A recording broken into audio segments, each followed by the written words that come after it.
Space Auditrice et Space Auditeur, bonjour, on se retrouve pour les brèves spatiales du mois de juillet. Dans cette vidéo, on va aborder les nombreux lancements qui ont eu lieu, puis on discutera de tourisme spatial, de Mars et de l'expansion de l'univers. C'est parti, ici Star Command pour un résumé de l'actualité de juillet. Star Command, come in. Do you read me? On attaque le 9 juillet pour une journée chargée avec 3 lancements en moins de 20 heures et le premier a eu lieu en Chine depuis la principale base de lancement du pays, Jiuquan, située en Mongolie intérieure. C'est une longue marche 2C qui s'envolait pour déposer une double charge utile à un peu moins de 400 km d'altitude pour le compte du Pakistan. Construit par la Chine, le satellite principal PRSS-1 est équipé de 2 caméras qui permettront aux voisins pakistanais de réaliser de l'imagerie terrestre avec une résolution d'1 mètre. En plus des multiples objectifs classiques, comme l'évaluation des ressources naturelles, la gestion de catastrophes ou la planification urbaine, ce satellite s'inscrit dans le cadre d'une intense coopération entre les deux pays, matérialisée par le projet de corridor sino-pakistanais. Il s'agit d'un ensemble de mesures et d'infrastructures telles que des autoroutes et des voies ferrées censées resserrer et dynamiser les liens économiques entre les deux pays. Le satellite PRSS-1 participera ainsi au développement de cet axe, dont le coût est estimé à plus de 60 milliards de dollars. Le second satellite déposé en orbite par le lanceur chinois 2 étages s'appelle Pactes 1A. Il s'agit d'un prototype de satellite d'observation terrestre développé conjointement par le Pakistan et l'Afrique du Sud. Les 2 charges utiles ont correctement rejoint leur orbite cible et on notera qu'il s'agissait du premier vol commercial d'une longue marche 2C depuis 20 ans, ces 29 précédents vols ayant servi l'agence chinoise, notamment pour sa constellation de reconnaissance militaire Yaogan. Une quinzaine d'heures après ce lancement, on prend la direction de la base de lancement de Xichang dans la province du Sichuan. Il s'agissait de lancer le satellite de guidage Beidou 2 C16 et cette fois c'est une longue marche 3A qui s'en chargeait. Concrètement, vous prenez 2 premiers étages quasiment identiques à ceux de la longue marche 2C dont on vient de parler, et vous y ajoutez un 3e étage cryogénique qui emporte 18 tonnes de carburant, ce qui permet à la longue marche 3A de placer une charge utile de plus de 8 tonnes en orbite basse, contre un peu moins de 4 tonnes avec la longue marche 2C. Une autre différence importante réside dans les 2 moteurs YF-75 qui équipent ce 3e étage, puisqu'il est possible de les rallumer une fois après une première extinction, une capacité indispensable à certains types de missions comme celle dont nous parlons. Souvenez-vous-en, on en reparlera un peu plus tard dans la vidéo. Cette longue marche 3A devait donc placer un satellite Beidou 2 sur une orbite de transfert géostationnaire. Pour ce faire, les 2 premiers étages fonctionnent dans un premier temps pendant près de 4 minutes et demie au total. Pour vous donner une idée, ces 2 étages réunis délivrent une puissance similaire à celle du premier étage d'une Falcon 9 et fonctionnent quasiment aussi longtemps. Après cela, s'allume le 3e étage qui va circulariser son orbite à environ 200 km d'altitude. Une fois que c'est fait, la propulsion est stoppée et l'ensemble va connaître quelques minutes de croisière moteur éteint avant qu'il ne se rallume pour rehausser à près de 36 000 km son apogée, c'est-à-dire le point le plus élevé de son orbite. Il peut alors laisser son Beidou 2 sur cette orbite de transfert et le satellite se servira de son propre système de propulsion pour recirculariser son orbite à la hauteur de l'apogée et donc obtenir une orbite géosynchrone. C'est chose faite pour Beidou 2C16 qui a eu besoin de 9 jours pour rejoindre sa trajectoire de travail. Il est désormais le 29e satellite de la constellation de navigation Beidou, l'équivalent chinois du GPS américain ou de l'européen Galileo. On se dépêche maintenant d'aller à Baïkonour au Kazakhstan, puisqu'une heure après ce lancement chinois avait lieu la mission russe de ravitaillement de l'ISS, Progress MS-09. C'est un lanceur Soyouz 2.1A qui devait envoyer vers la Station spatiale internationale un cargo Progress chargé de 2,5 tonnes de fret, essentiellement routinier. Comptez une demi-tonne de carburant, 50 kg d'air, 400 litres d'eau ainsi que de la nourriture, des expériences scientifiques et d'autres éléments divers.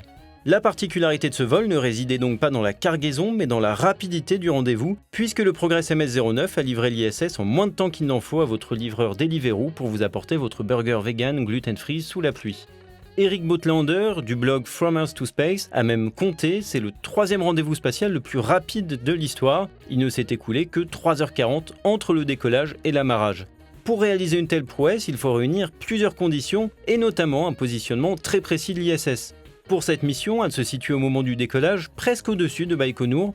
Pendant tout son vol, le cargo Progress était donc juste derrière l'ISS, en position de poursuivant. Il lui a fallu réaliser quelques manœuvres au moment opportun pour corriger sa vitesse et son altitude, et ainsi rejoindre la station en seulement 2 orbites, ce qui est extrêmement court. Même si cela n'implique pas de progrès technique, c'est une belle évolution pour le voyage vers l'orbite basse. Si vous avez suivi le décollage de cargo américains comme le Dragon de SpaceX ou le voyage de Thomas Pesquet vers l'ISS en Soyouz, vous vous souvenez peut-être qu'il réalise généralement des dizaines d'orbites terrestres avant d'atteindre la station, ce qui demande près de 48 heures. Maintenant, imaginez-vous dans un monospace en train de faire 3 fois l'aller-retour Paris-Marseille de suite, sans pause pipi ni arrêt pour vous dégourdir les jambes. Et vous venez de comprendre pourquoi un voyage de seulement 4 heures vers l'ISS change beaucoup de choses. À vrai dire, l'idée est loin d'être neuve puisque les Russes y travaillent depuis des années et ont déjà voulu tenter ce trajet express 2 fois dans le passé proche, mais à chaque fois une avarie de dernière seconde repoussait le lancement et l'ISS n'était donc plus au bon endroit pour réaliser une trajectoire en 2 orbites. Par ailleurs, la Russie ne réalise ses tentatives de rendez-vous accélérés qu'avec des cargos Progress et non pas avec des Soyouz habités, car ils sont mis en orbite par des lanceurs non compatibles avec cette trajectoire, mais aussi car cela évite de mettre en danger un équipage humain. Mais comme les capsules Soyouz devraient bientôt utiliser le même lanceur que les cargos Progress, il est fort probable que les envois d'équipage finissent eux aussi par utiliser cette trajectoire express. Et c'en est fini de cette interminable journée du 9 juillet, pendant laquelle ont donc eu lieu 3 lancements en une vingtaine d'heures. Et on délaisse maintenant les steppes kazakhs, direction les plages de Floride à Cap Canaveral pour retrouver SpaceX. Le 22 juillet, une Falcon 9 emportait vers une orbite de transfert géostationnaire le satellite de télécommunication Telstar 19 Vantage pour le compte de l'entreprise canadienne Telesat. Pour la seconde fois, c'est la version finale de la Falcon 9, le bloc 5, qui était utilisée, et elle a à nouveau démontré ses capacités. Sa charge utile affichait en effet une masse considérable de 7 tonnes, ce qui n'a pas empêché le premier étage de se reposer sur une barge après avoir réalisé sa mission. Et c'est une démonstration importante pour SpaceX, car même si la compagnie avait prouvé sa capacité à faire atterrir des premiers étages, de nombreux sceptiques pensaient que la consommation de carburant nécessaire à l'atterrissage diminuerait considérablement les capacités d'emport. C'était notamment le cas du CNES, qu'il explique dans cette vidéo. Si cette même version est équipée des pieds et avec tout le carburant nécessaire pour le retour, etc., ce même lanceur, mais en version réutilisable, n'est capable de faire que la moitié de la performance du lanceur consommable. Alors maintenant, pour être tout à fait honnête, cette vidéo déterrée par un membre du Forum de la conquête spatiale, RECO, elle date de 2015. À l'époque, SpaceX estimait que la Falcon 9 pouvait placer un peu moins de 5 tonnes en orbite de transfert géostationnaire, mais sans réutilisation. Le calcul du CNES n'était donc pas malhonnête, mais cela illustre en tout cas bien les progrès réalisés depuis.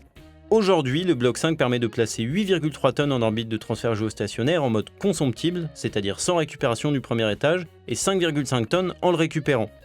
Mais vous allez me dire, il vient pourtant d'en emporter 7 tonnes. Alors effectivement, et c'est le petit détail qui nuance cette performance, sans pour autant la remettre totalement en cause, en réalité, la Falcon 9 n'a pas déposé Telstar 19 sur une orbite de transfert géostationnaire comme je vous l'ai dit, mais sur une orbite un peu plus basse. Son apogée se situait à environ 18 000 km contre 36 000 pour une orbite de transfert habituelle. Le satellite avait donc un peu plus d'efforts à fournir pour atteindre son orbite géostationnaire, et cela explique justement son poids, puisqu'il emportait 4 tonnes de carburant pour cela. Mais même avec cette petite précision, la performance reste remarquable et extrêmement intéressante pour le client.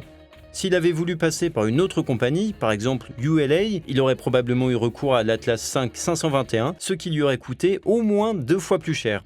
Ce deuxième vol de bloc 5 est donc une belle réussite pour SpaceX.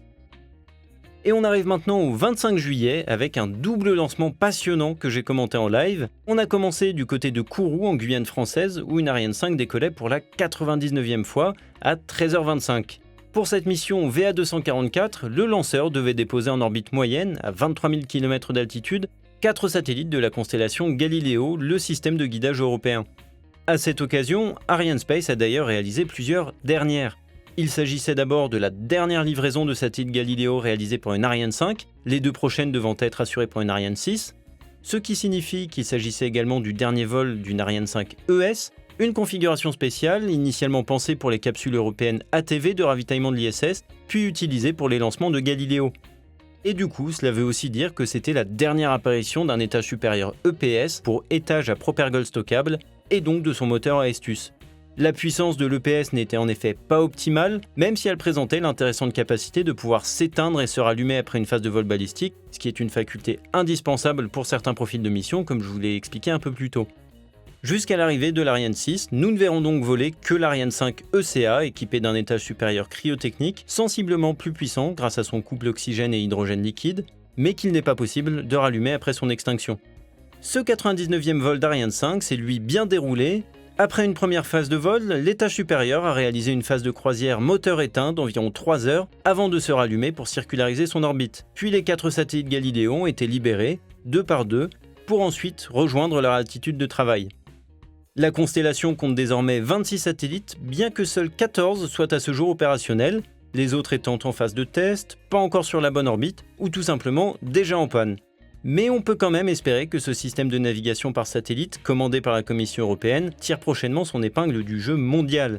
D'ici 2 ou 3 ans, après les 2 dernières livraisons que doivent réaliser des Ariane 6, Galileo pourrait être la meilleure constellation de navigation par satellite. Non seulement il serait 10 fois plus précis que le GPS américain, qui soit dit en passant commence à vieillir, mais en plus ce serait le seul service géré civilement et non militairement, comme c'est le cas pour le GPS des États-Unis, GLONASS chez les Russes et Beidou en Chine.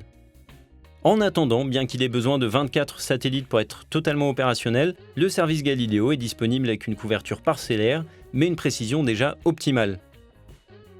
15 minutes après ce lancement guyanais, il fallait prendre la direction de Vandenberg en Californie. Une Falcon 9 décollait pour réaliser une livraison de 10 satellites Iridium Next sur une orbite polaire à 625 km d'altitude. La mission s'est bien déroulée et le premier étage s'est posé comme prévu sur une barge dans l'océan Pacifique, pourtant agité. Malheureusement, c'était plus compliqué pour Mr. Steven, le bateau de récupération des coiffes de Falcon 9. Avec son nouveau filet d'une surface similaire à celle d'un terrain de foot, soit 4 fois plus grand que le précédent, il n'a pas pu lutter contre les vagues et la nuit et n'est toujours pas parvenu à récupérer les coiffes qui redescendaient elles sous des parachutes. Le prochain essai n'aura donc pas lieu avant septembre pour peut-être enfin récupérer ces pièces représentant plus de 5 millions de dollars. Par contre, en septembre, on devrait aussi voir le premier atterrissage sur la terre ferme à Vandenberg. Jusqu'à maintenant, toutes les Falcon 9 que vous avez vues se poser sur la côte l'ont fait sur la côte est, à Cap Canaveral. Sur la côte ouest, il a fallu créer une zone d'atterrissage à 500 mètres de celle de lancement et obtenir diverses autorisations administratives, notamment pour vérifier que cela n'engendrerait pas de problème pour l'environnement proche, qu'il soit humain, animal ou végétal. SpaceX a donc obtenu une autorisation pour ses manœuvres RTLS, ou Return to Launch Site, retour à la zone de lancement, et ce, dès septembre. Pour revenir à notre mission du 25 juillet, il s'agissait de la 7e et avant-dernière mission de SpaceX pour le compte d'Iridium, qui gère la plus importante constellation commerciale de satellites de télécommunications.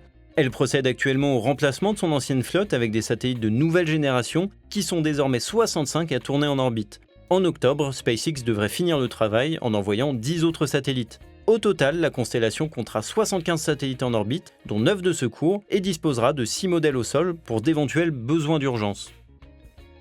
Et on termine maintenant en retournant vers la province du Sichuan, au centre de lancement de Xichang. Le 29 juillet, c'est une Long March 3B YZ1 cette fois qui décollait avec sous sa coiffe une paire de Beidou 3.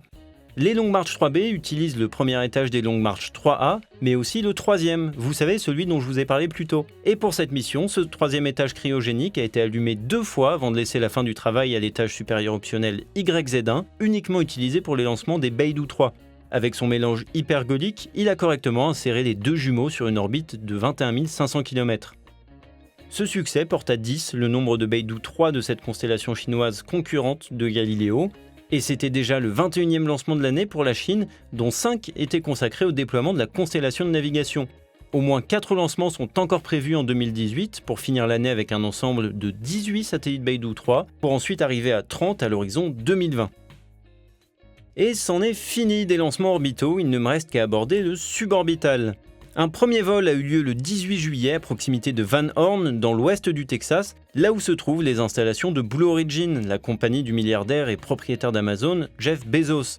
Le lanceur mono-étage New Shepard réalisait sa 9e mission de test pour prouver qu'il peut emporter des touristes aux portes de l'espace en toute sécurité. L'objectif de cette mission était à nouveau de tester le système d'éjection d'urgence de la capsule, qui permet d'éloigner très rapidement l'équipage du lanceur en cas de problème. Il avait déjà été testé une fois avec succès en vol, à l'instant que l'on appelle Max Q, qui correspond au moment où le lanceur subit la pression aérodynamique la plus intense du vol, autrement dit le moment le plus critique. Cette fois, le système d'éjection a été testé dans le quasi-vide spatial à 90 km d'altitude, environ 20 secondes après que la capsule se soit séparée du lanceur. Et ce fut à nouveau une réussite, les propulseurs de secours fonctionnant avec un carburant solide ont correctement éloigné la capsule du lanceur et elle est même montée jusqu'à 120 km. Et surtout, malgré la puissance de 300 kN libérée à proximité du lanceur, celui-ci est parvenu à se poser exactement comme prévu sur son aire d'atterrissage. La capsule s'est-elle également posée en douceur, d'abord ralentie par 3 parachutes, puis par des propulseurs allumés une fraction de seconde avant l'impact pour le rendre moins brutal. Ça commence donc à sentir bon pour Blue Origin, qui a accéléré la cadence cette année et qui prouve enfin la fiabilité de son lanceur en multipliant les tests, une démarche indispensable car cette fiabilité est peut-être le seul critère déterminant pour convaincre de futurs clients. Selon différentes sources, le billet pour un vol d'une dizaine de minutes devrait coûter près de 200 000 € et les premières missions touristiques pourraient commencer dès l'année prochaine. On ne sait pas encore si le prochain vol de test du New Shepard sera habité, ce n'est pas impossible. Blue Origin a en tout cas promis que le design intérieur de la capsule sera celui utilisé pour les vols touristiques. Et la compagnie de Jeff Bezos a tout intérêt à se dépêcher puisqu'elle est talonnée par celle de Richard Branson, Virgin Galactic, puisque lui aussi court après le tourisme spatial. Le 26 juillet, dans le désert des Moraves, en Californie, le vaisseau VSS Unity a réalisé un 3e vol de test motorisé et a continué d'améliorer petit à petit ses performances. Il a été largué à 14 km d'altitude par son avion porteur, puis a immédiatement enclenché son unique moteur, alimenté par un mélange liquide-solide. Mais cette fois, il est resté allumé un peu plus longtemps, 42 secondes, ce qui lui a permis d'atteindre 2 fois et demi la vitesse du son, soit 3000 km/h, et ainsi grimper jusqu'à 52 km d'altitude, presque 20 de plus que lors du précédent test. C'est donc une nouvelle réussite pour l'entreprise qui semble accélérer son rythme de test et espère pouvoir bientôt amener des touristes aux portes de l'espace. Il lui reste toutefois à multiplier les gages de sécurité pour faire oublier l'accident du précédent vaisseau. Il avait causé la mort du copilote en 2014, car contrairement au New Shepard de Blue Origin, l'équipage n'a aucun moyen de s'éjecter en cas de problème. Et puisqu'on parle de système de secours, j'en profite pour vous parler d'un test qui a eu lieu le 5 juillet. Cette fois, c'était l'agence spatiale indienne, l'ISRO, qui testait une tour de sauvetage. Ce dispositif classique est destiné à être monté sur une capsule habitée et a commencé à être utilisé très tôt dans l'histoire de l'exploration spatiale, dès le programme Gemini notamment. Bien heureusement, il n'a à ce jour servi qu'une seule fois, c'était en septembre 1983, et il a permis de sauver la vie de 2 astronautes, Vladimir Titov et Gennady Strekhalov. À cause d'une fuite sur un booster de leur lanceur Soyouz, la fusée a pris feu et la tour de sauvetage fut enclenchée à T-90 secondes. Ils s'en sortirent indemnes, mais le vol ne fut pas des plus agréables, puisqu'ils subirent pendant 5 secondes une accélération de près de 15 G. Quelques secondes de plus auraient suffi à causer des lésions graves, voire à les tuer. Ah, et pour l'anecdote, avant l'apparition des tours de sauvetage, on comptait sur un siège éjectable pour sauver le passager. La belle idée. Bref, revenons à nos vaches. L'Inde a donc annoncé que ce test s'était bien déroulé. Cela étant dit, le plan de route qui doit mener l'ISRO à réaliser des vols habités est loin d'être défini. Aucun lanceur qualifié pour ce type de mission n'est à proprement parler en développement, même si le lanceur lourd GSLV Mk3 pourrait servir à ce genre de mission. Il a notamment réalisé un vol de test avec une capsule non habitée. En tout cas, l'agence a plusieurs fois fait part de sa volonté de réaliser des vols habités dans les années 2020. Et on finit cette série de tests avec un essai européen qui a eu lieu à Kourou le 16 juillet, après avoir été repoussé plusieurs fois. Il s'agissait de l'essai d'une pièce centrale dans la stratégie d'Arianespace pour les années à venir, le booster à poudre P120C. Le C signifie commun, puisqu'il servira à la fois pour Ariane 6 et Vega. Il sera possible d'en monter 2 ou 4 en tant que propulseur auxiliaire sur Ariane 6, et ce sera le premier étage principal de Vega. Ses caractéristiques sont impressionnantes, 3,40 m de diamètre, 13,50 m de haut, 140 tonnes de carburant, ce qui donne au final une poussée de 420 tonnes, soit 2 fois plus que le P80 utilisé actuellement par le lanceur Vega. Selon les premières informations, le test du booster s'est parfaitement déroulé, il a fonctionné pendant exactement 142 secondes, comme en condition de vol donc. 2 autres tests doivent encore être réalisés pour potentiellement mener au premier lancement d'une Vega C en 2019. À terme, Arianespace assure que ce sont 35 P120C qui seront fabriqués chaque année, un chiffre probablement un petit peu optimiste, mais ce propulseur est en tout cas une bonne opération pour la société européenne, puisqu'il est synonyme de modularité, de rapidité de fabrication et de baisse des coûts de production. Et on en finit de ces considérations bien terrestres et on va prendre un peu de hauteur, direction Mars. Peut-être l'avez-vous entendu, des chercheurs italiens pensent avoir détecté un immense lac d'eau liquide sous la surface de Mars grâce à l'instrument radar Mars-6 présent sur l'orbiteur Mars Express. Il serait situé près de la calotte polaire martienne et mesurerait 20 km de diamètre. Ce n'est pas la première fois qu'on croit avoir trouvé de l'eau liquide, alors la prudence s'impose, mais cette fois les indices sont quand même plus que solides. Pour expliquer la présence de cette eau à l'état liquide dans une cavité où il pourrait facilement faire moins de -100 degrés, on peut imaginer une très importante présence de sel dans l'eau qui abaisserait donc son point de fusion. Quant à dire si le lac abrite de la vie, il est bien trop tôt pour répondre à cette question. Ce n'est pas impossible, mais la vie telle que nous la connaissons aurait en tout cas bien du mal à s'adapter à un environnement si froid et si salé. Le problème du vivant et la confirmation de l'existence de ce lac incombent donc à de futures missions martiennes. Mais nous, on va remonter à la surface pour prendre des nouvelles de la tempête globale qui sévit depuis maintenant plus d'1 mois. La totalité de la planète est caparaçonnée dans un nuage de poussière aux grandes dames des ingénieurs de la NASA responsables du rover Opportunity. Plongé dans l'obscurité, ses panneaux solaires ne lui fournissent plus suffisamment d'énergie et il est entré en hibernation pour atteindre la fin de la tempête. Mais selon la NASA, le pire est passé et le ciel martien devrait commencer à s'éclaircir dans les semaines ou les mois à venir. D'ici là, les autres robots et orbiteurs qui étudient Mars vont pouvoir se régaler en étudiant le phénomène qui devrait être riche d'enseignements. Pour sa part, Curiosity ne bronche pas puisqu'il est alimenté par un générateur nucléaire et il en profite donc pour étudier la répartition des particules dans l'atmosphère.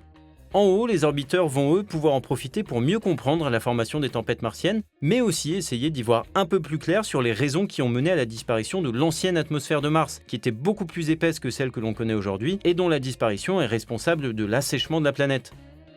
Et cette enquête devrait également beaucoup progresser avec l'arrivée prévue pour fin novembre de l'atterrisseur InSight et de son sismomètre français. Ils avaient décollé en mai de cette année et sont actuellement en route vers la planète rouge. D'ailleurs, l'atterrisseur s'est allumé comme prévu le 16 juillet et il a établi une communication avec la Terre pour donner quelques informations sur son état et il semblerait que tous les instruments soient en parfaite santé pour le moment. Il ne nous reste donc plus qu'à serrer les doigts et espérer que l'atterrissage se passe pour le mieux. Et je finis avec une brève très brève, simplement pour vous dire que TESS, le satellite chasseur d'exoplanètes de la NASA, a commencé sa mission le 25 juillet. Il va donc cartographier le ciel qui l'entoure pendant 2 ans pour trouver plusieurs milliers d'exoplanètes selon les prévisions des chercheurs.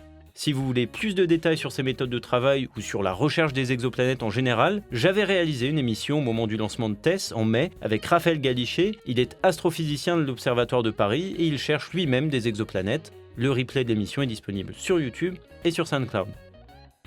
Voilà pour l'actualité de ce mois de juillet, Star Command over. Les chiffres et les lettres du mois maintenant, et comme d'habitude on commence par un chiffre. 79, c'est désormais le nombre de lunes de Jupiter que nous connaissons.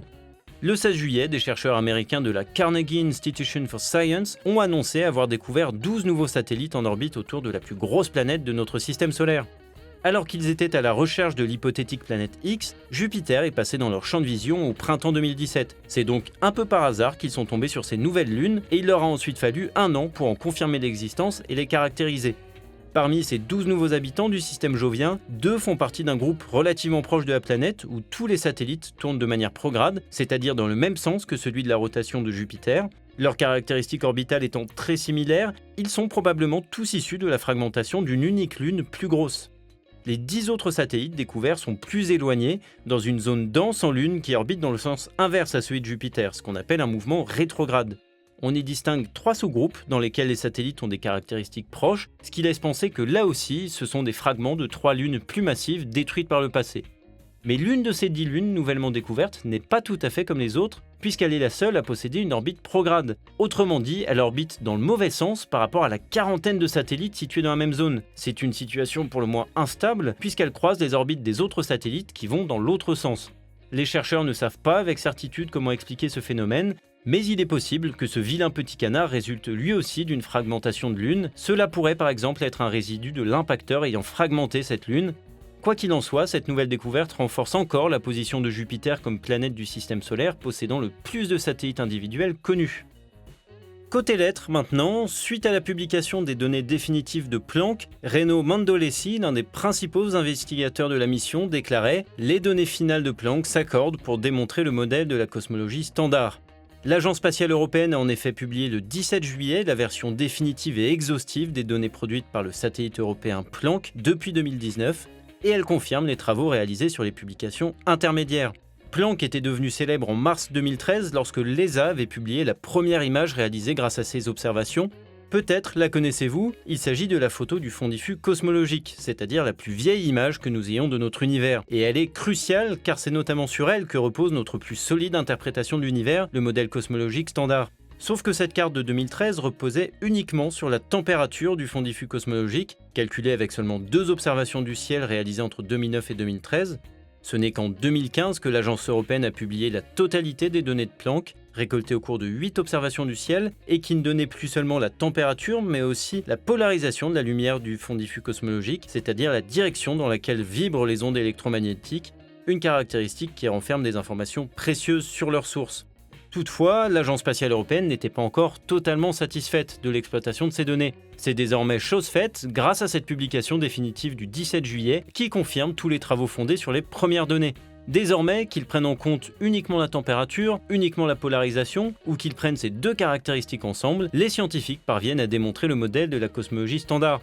Bien entendu, et c'est le principe fondamental d'un modèle en physique, impossible de dire qu'il est la vérité absolue, mais c'est en tout cas lui qui décrit le plus fidèlement ce que nous observons dans notre réalité aujourd'hui. Mais, parce qu'il y a forcément un mais, un détail pose encore problème. L'univers est en expansion, et nous aimerions connaître la vitesse actuelle de cette expansion, ce que nous appelons la constante de Hubble.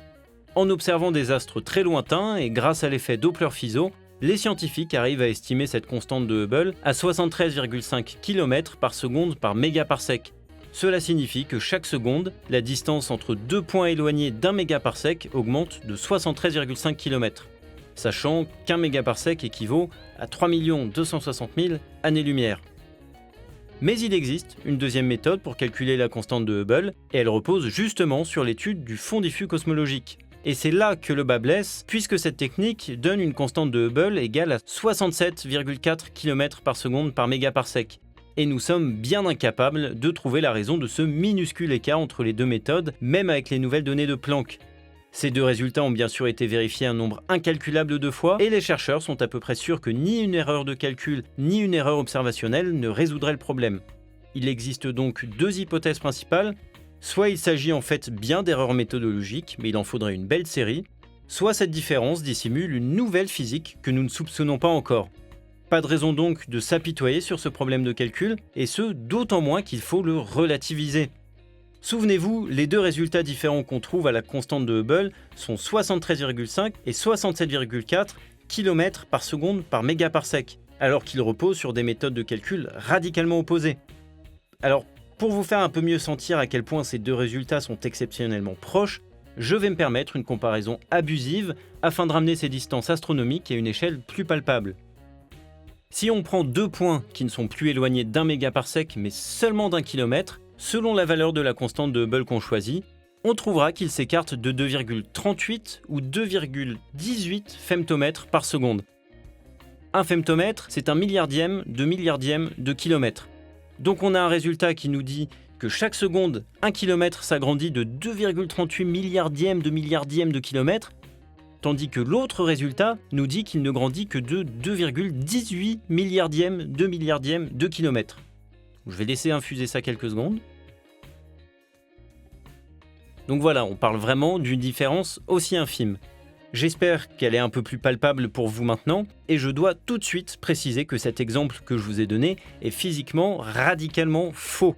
L'expansion de l'univers n'existe que dans le vide spatial à des échelles intergalactiques au sens propre du terme. C'est pour cela d'ailleurs qu'on utilise cette unité saugrenue de kilomètres par seconde par mégaparsec. À des échelles relativement plus petites, la gravitation est plus forte que l'expansion de l'univers. Le kilomètre qui vous sépare de votre boulangerie ne s'agrandit pas chaque seconde, tout comme la distance qui nous sépare de l'étoile la plus lointaine de notre galaxie ne change pas non plus. Il faut étudier des galaxies, voire des amas de galaxies excessivement éloignées pour constater l'expansion de l'univers. Mon calcul est donc totalement faux dans la réalité, il ne s'agissait que d'une conversion d'unité sans réalité physique pour vous donner une meilleure appréciation des ordres de grandeur dont on parle. Je préfère préciser, parce qu'on sait jamais, ça se trouve des scientifiques m'ont placé sur écoute et ils surveillent tout ce que je dis depuis leur planque. Leur planque. Hello, it's me. Voilà pour les chiffres et les lettres, et pour finir cette vidéo, on passe au tableau des départs du mois à venir. Le lancement le plus intéressant de ce mois d'août, ce sera celui de la Parker Solar Probe par une Delta IV Heavy. Il a été plusieurs fois repoussé de quelques jours, et il est pour le moment prévu le 11 août entre 9h48 et 10h33. Il faut absolument que la sonde s'envole avant le 19 août, puisque pour rejoindre le Soleil plus rapidement, elle aura recours à Vénus pour une assistance gravitationnelle, et il ne faudrait donc pas qu'elle rate son rendez-vous. J'espère vraiment commenter en direct ce lancement parce que la mission est exceptionnelle et le lanceur est incroyable, mais je ne peux pas m'avancer pour le moment, je vous tiendrai au courant sur YouTube et ou Twitter. Dans les autres lancements du mois, on aura au moins deux Falcon 9, l'une doit décoller le 4 août entre 7h19 et 9h19 du matin, l'autre le 18 entre 5h35 et 7h35 du matin. Le 21 août, on aura droit à un lancement d'une petite Vega d'Arianespace à 23h20. Elle partira avec Aeolus, un satellite de l'ESA destiné à l'étude des vents autour du globe. Et la fin du mois est incertaine, peut-être qu'on pourra enfin avoir le premier vol commercial du petit lanceur américano-néo-zélandais Electron, et peut-être qu'on pourra assister au premier vol de test de la capsule Crew Dragon de SpaceX, qui doit à terme envoyer des astronautes vers l'ISS. On en saura plus dans les semaines à venir. Je vous mets dans la description un lien vers le calendrier de spaceflightnow.com, le plus fiable pour connaître le programme des semaines à venir.